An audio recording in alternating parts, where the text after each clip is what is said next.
button. There it is. Okay. So welcome again. My name is Matthew Artizone. I'm the Associate Dean of Admissions here at the Eastman School of Music. And I'm joined tonight by our Academic Advisor Extraordinaire, Louise Ly. And Louise is going to take us through a really great presentation that she has about all things academic at Eastman, keeping in mind that when we talk about academics, we're talking about all of it: performance, academic music classes, non-music academic classes, the whole kit and caboodle. So she's going to do her presentation. We will, of course, take questions at the end. We're really not going to take up a lot of your time tonight. We know everybody's busy, but we'll answer any questions that you have on the topic and go from there. So without further ado, I'm going to turn it over to Louise. Thank you, Matthew. As Matthew said, I am the academic counselor at Eastman, which is my official title. I don't know if I see like a few names here that I might have met at the in-person admitted day. So I don't know if there are a lot of you guys here or just a handful of you.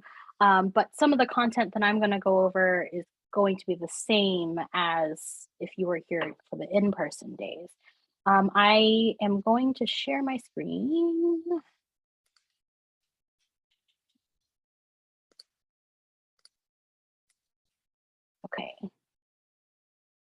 Okay, so I'm really just going to give a brief overview of what your academics may look like at Eastman.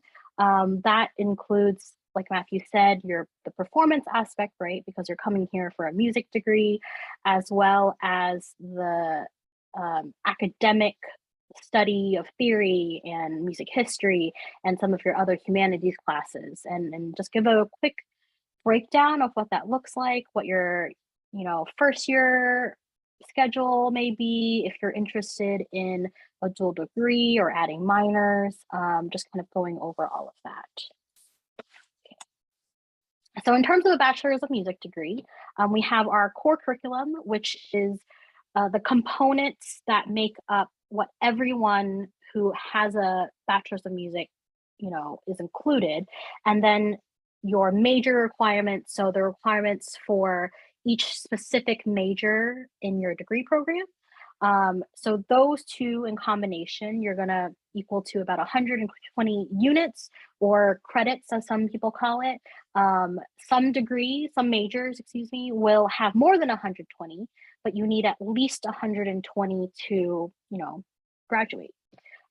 So in terms of the core curriculum, I kind of broke it down into 4 pieces here.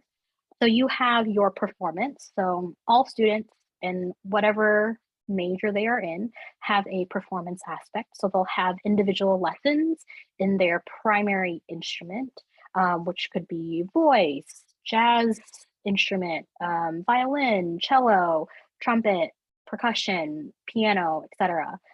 So you'll have a combination of 14 lessons over the period of a semester, and you'll take that, every semester until you graduate. You also have ensembles. So these are large ensembles like the Eastman Wind Ensemble, the orchestra, symphony, and those kind of change a little bit depending on the instrument that you have, but it's to give you that performance experience. Ensembles may also include chamber ensembles. So these are smaller groups where you're, rehearsing with 2 or 3 members at the school to give another performance, and that is also usually a class as well. For many of our students, you have a piano proficiency.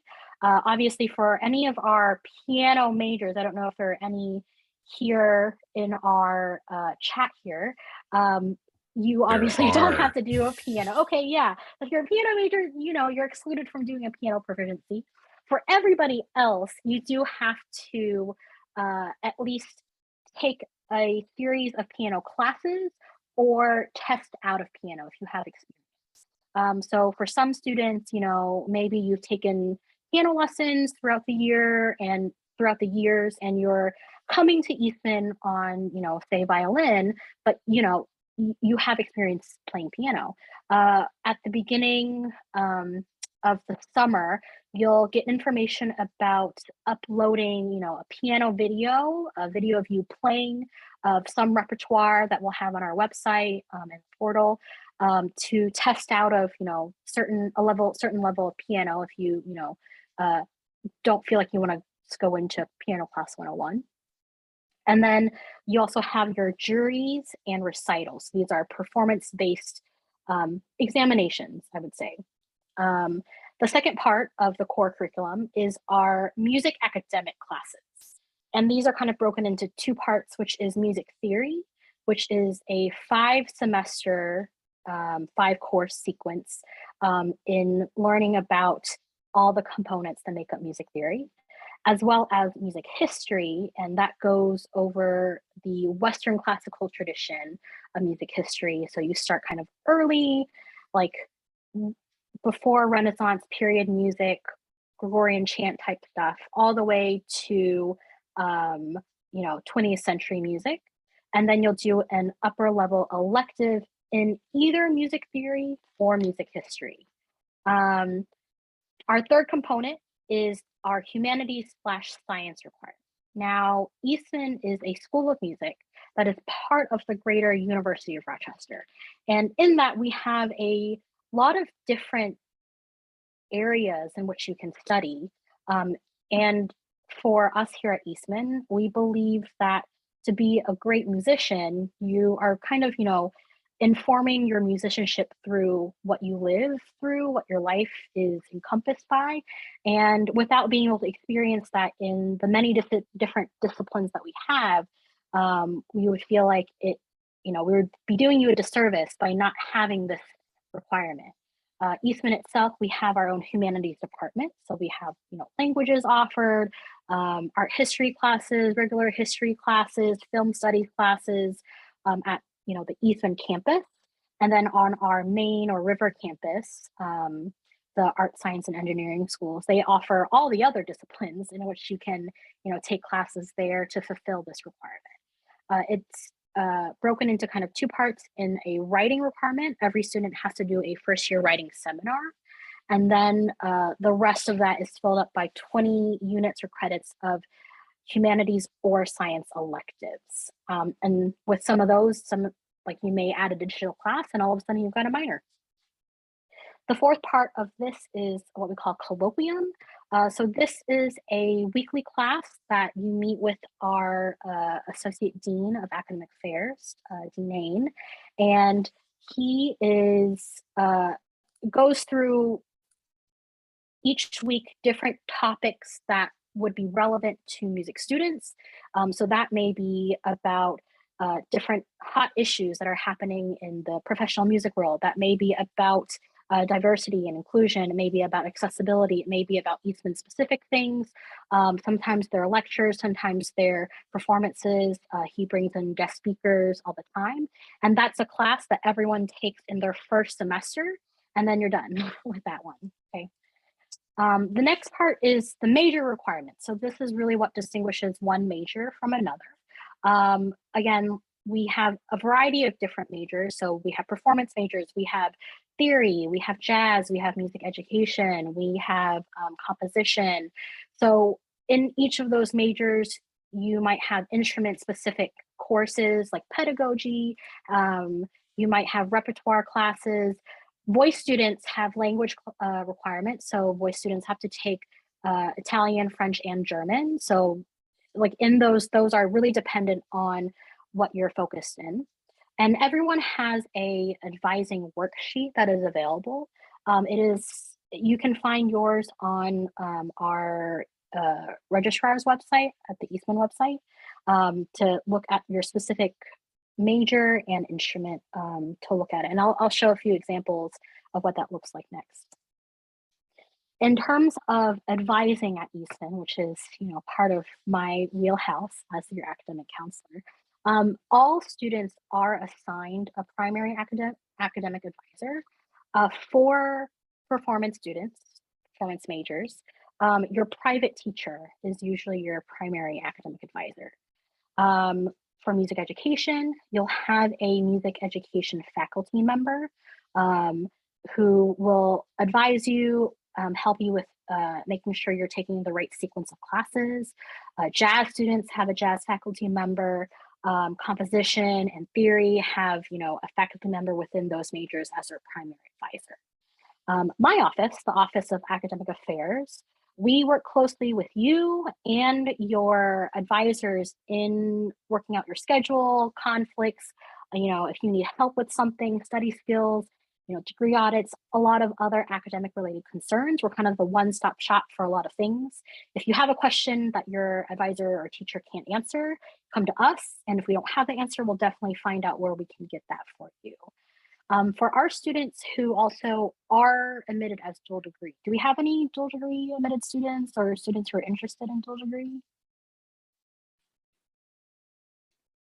Maybe some, or no, you can raise your hand or you can just, you don't have to do anything.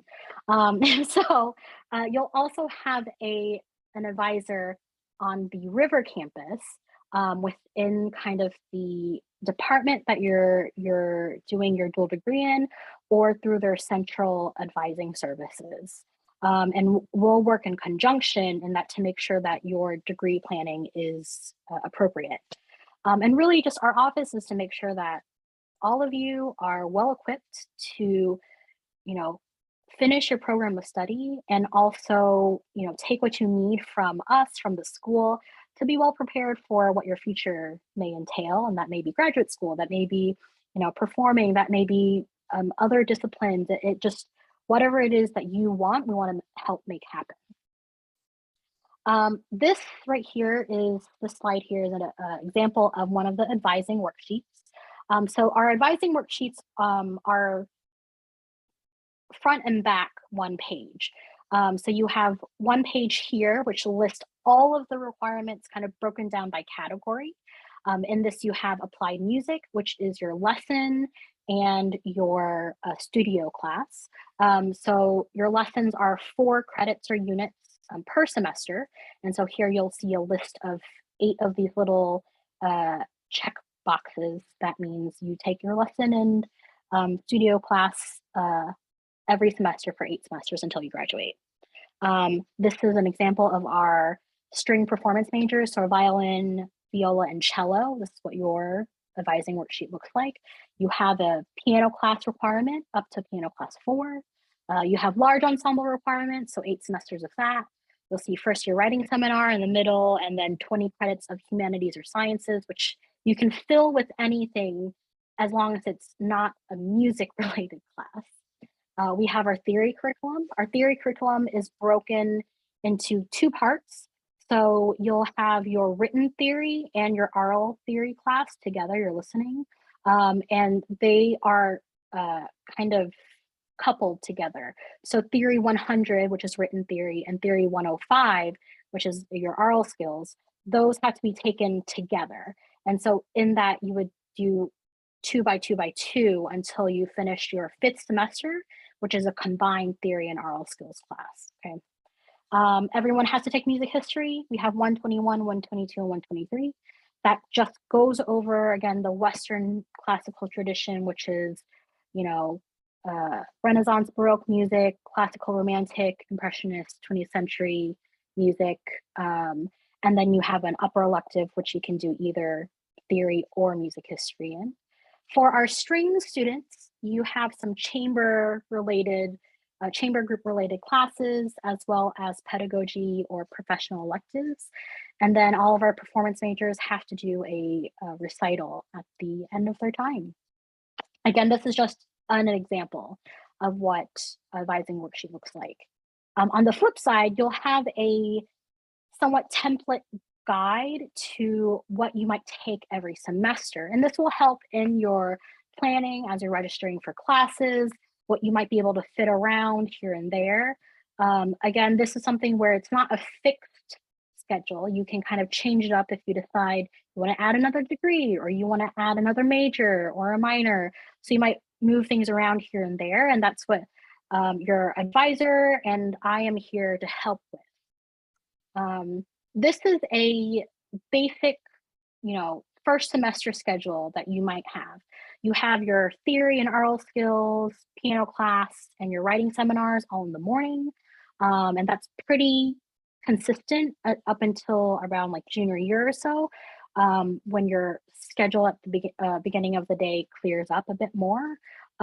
You'll have your lessons scheduled with your teacher, and that may be, a fixed every week, or sorry, I think my audio changed all of a sudden. One second.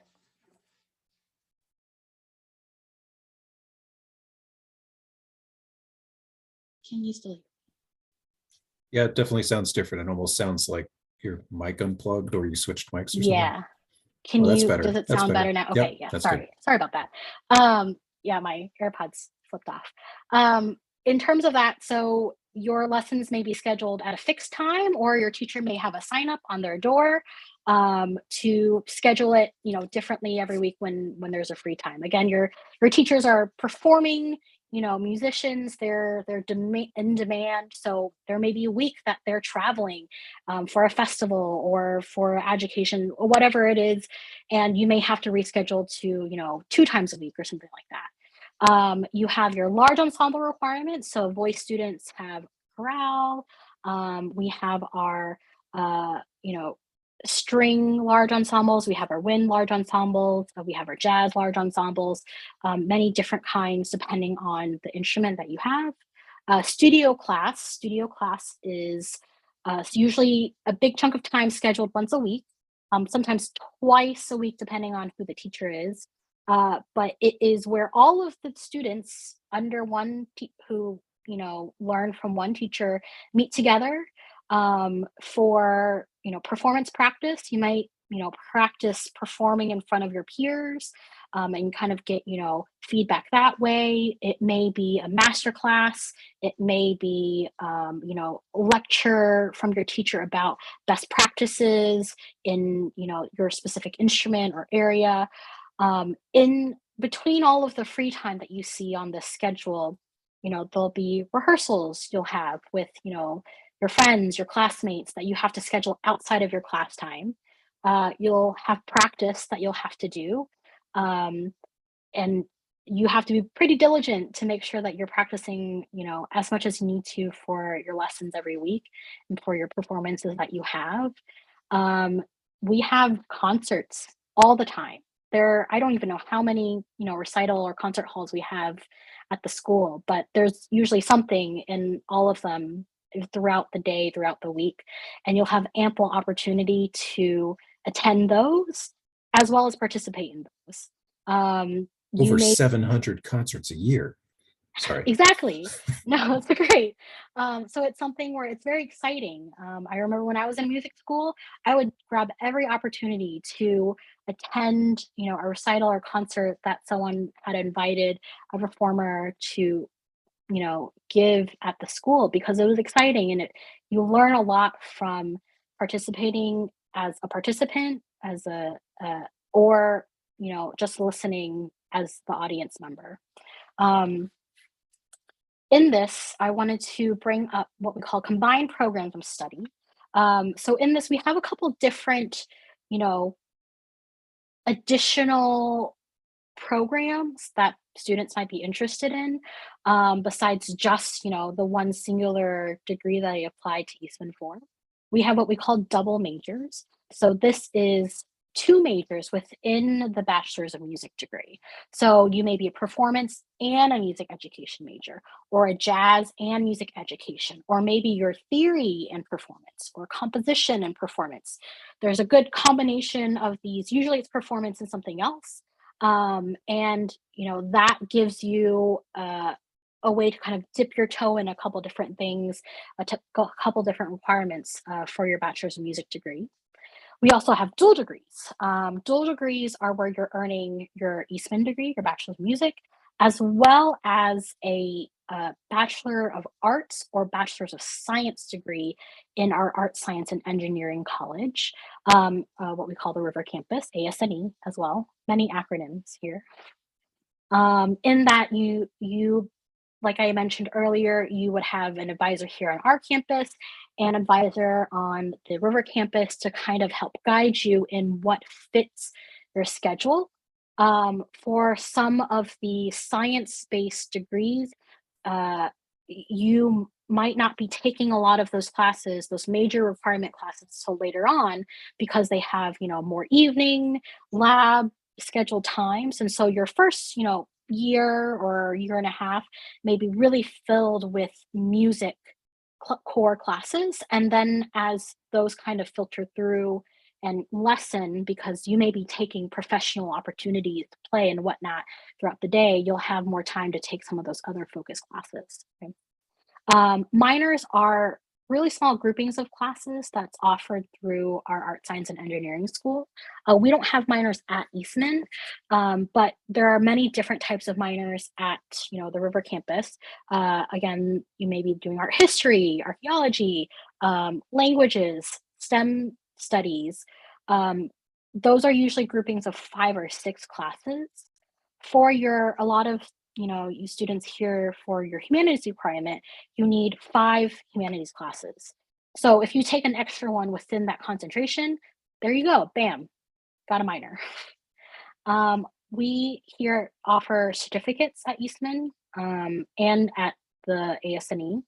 So certificates may be our arts leadership program, which focuses on entrepreneurship and leadership within the music community and arts community. We also offer performance-based certificates, and that may be focusing on a particular concentration of, world music, what we call period performance. So you're performing on period instruments like harpsichord or baroque oboe or something like that. And then they also offer professional certificates through ASNE.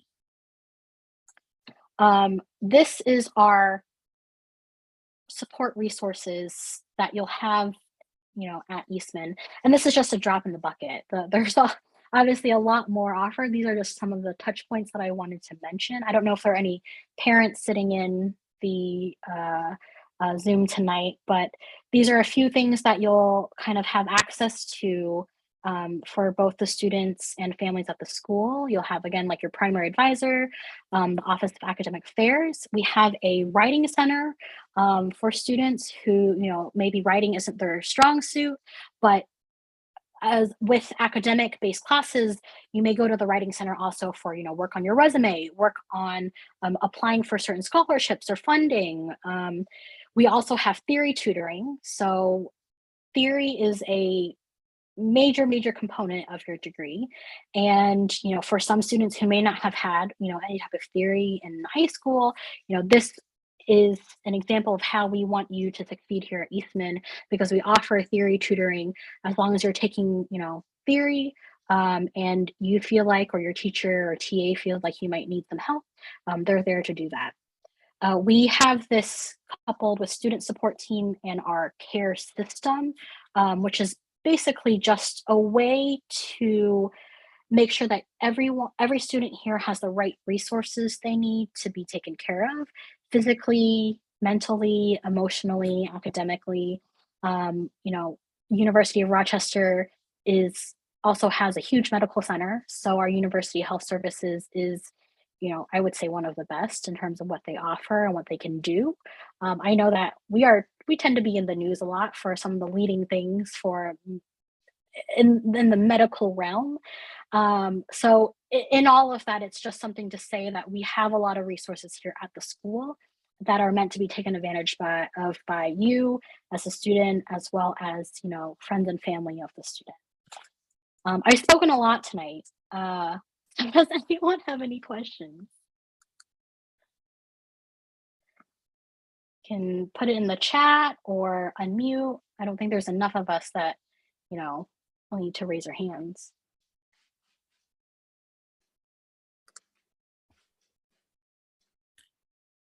Thanks, Louise. I'll see if I can maybe role play some questions here that that I imagine some people might have.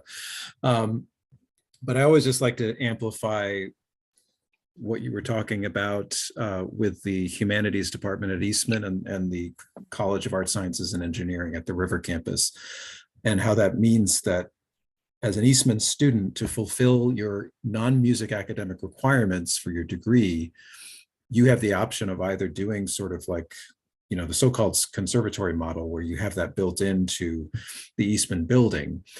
If you know about our location, you know that Eastman is in downtown Rochester, and the rest of the university is on what we call the River campus, on a more sort of, green space and brick building campusy campus. And you can have it both ways, or just one way, or just the or just the other way.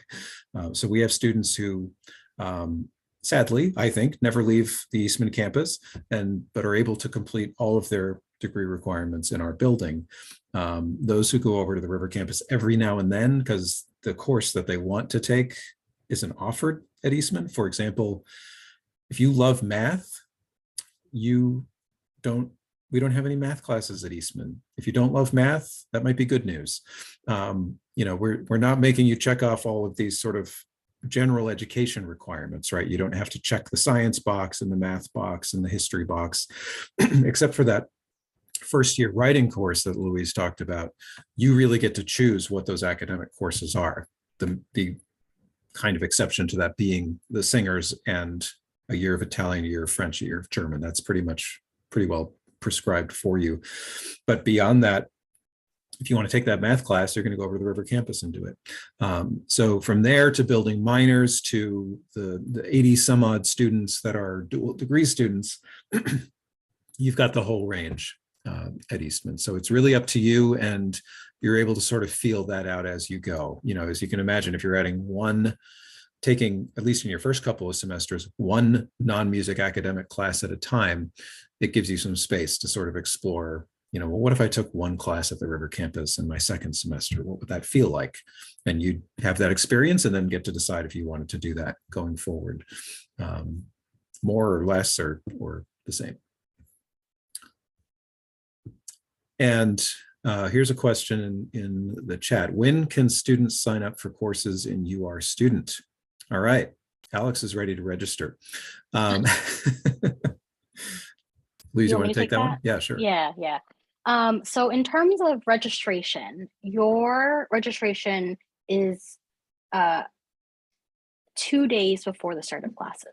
So right after orientation, in which you'll have a large advising session with all of the first year students, with Dean Hain. We'll kind of talk about the process and how to register, and how you structure your schedule for that. And then I believe it is Monday at 8 a.m. before the start of classes. Everyone registers for their classes, and these are all incoming first year students. But Louise, yeah, that sounds like it's too late, and I'm going to get shut out of all the classes that I need to take, right? Well, that's actually wrong. In that it is something where there are obviously classes that are only for our first year students. Again, like Matthew said, it's pretty prescribed in terms of what you'll take. There will be space for you in a lot of the classes, our theory classes that you have, your first year writing seminar classes, your performance-based classes. There will be space for you, and you'll be able to get into the classes that you need. Great. Thank you. You put my mind at ease. There's a question here about, are there Eastman performances at the River campuses or any other kind of mixing between the schools? So yeah, so with the separate campuses, one thing that's happened is the college at the River campus has developed its own music department. So they do have their own ensemble. So a college student, who's not an Eastman student, but who plays the violin or sings or what have you, can participate in an ensemble through the River campus. In fact, the best example of mixing is the Rochester Eastman Chorus, which is the large choral entity that will perform at Eastman and the River campus. But when we do like Verdi's Requiem or something, that's the group that will sing the choral part. And that's a mix of Eastman students, University of Rochester students, and even some, Rochester community members. Sorry, I forgot to get my my water.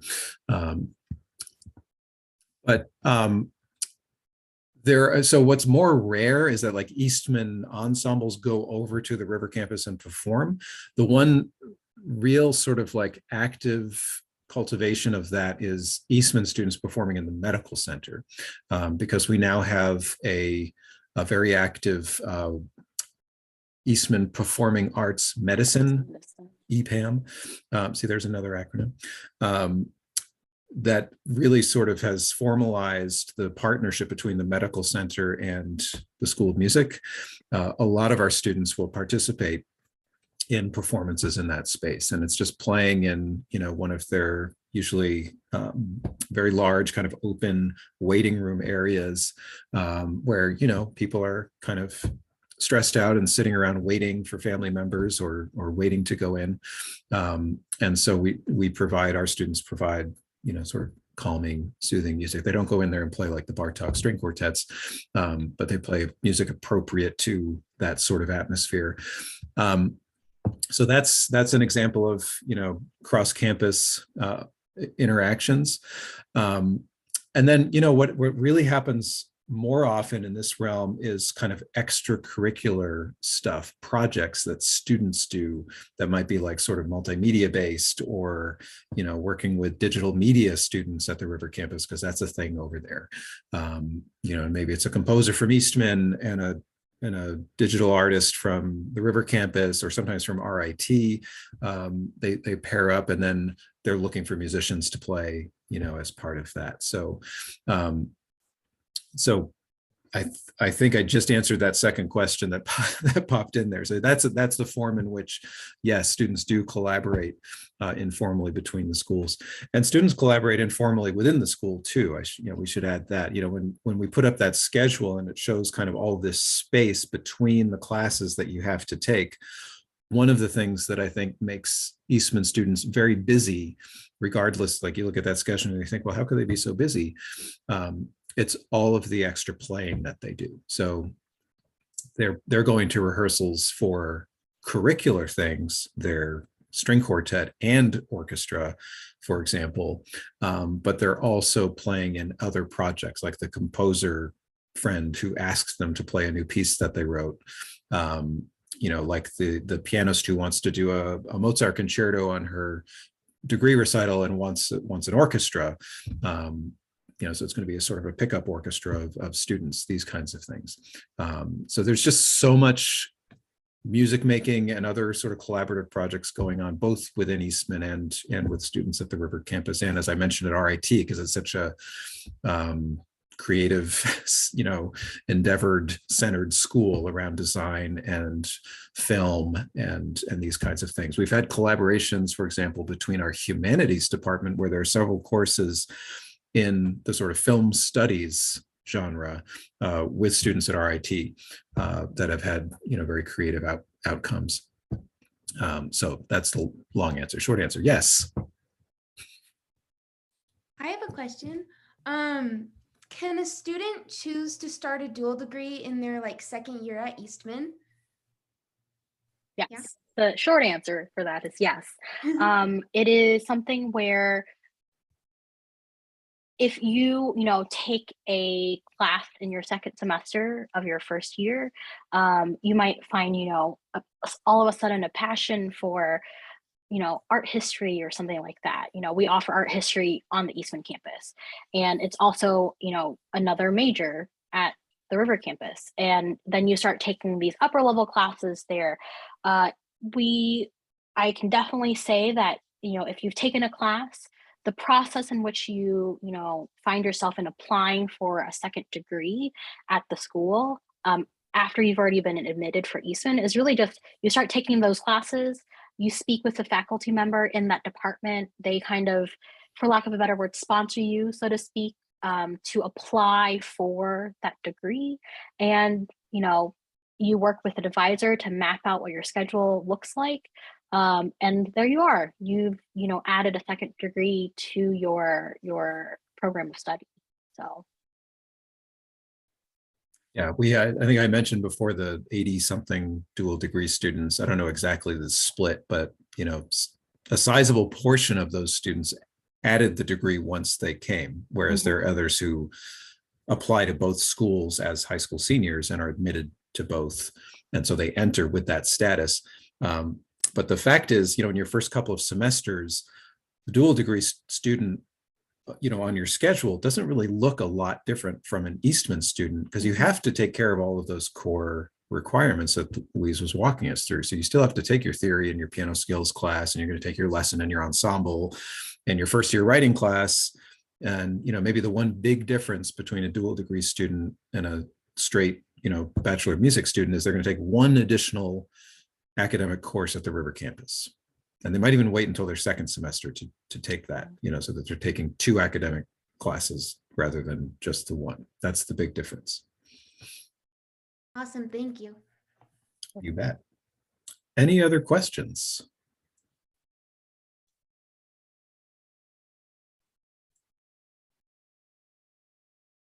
All right, well, that's great. So that means we'll wind up with a roughly 40-minute recording, and that sounds almost reasonable. So maybe some other people will watch it and learn a lot of stuff.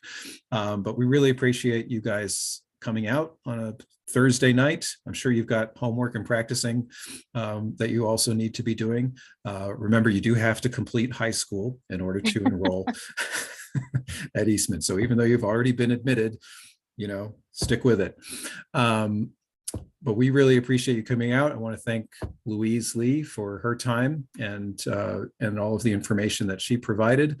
And also just remind everybody that this is not, a one-shot opportunity to talk to us and ask your questions.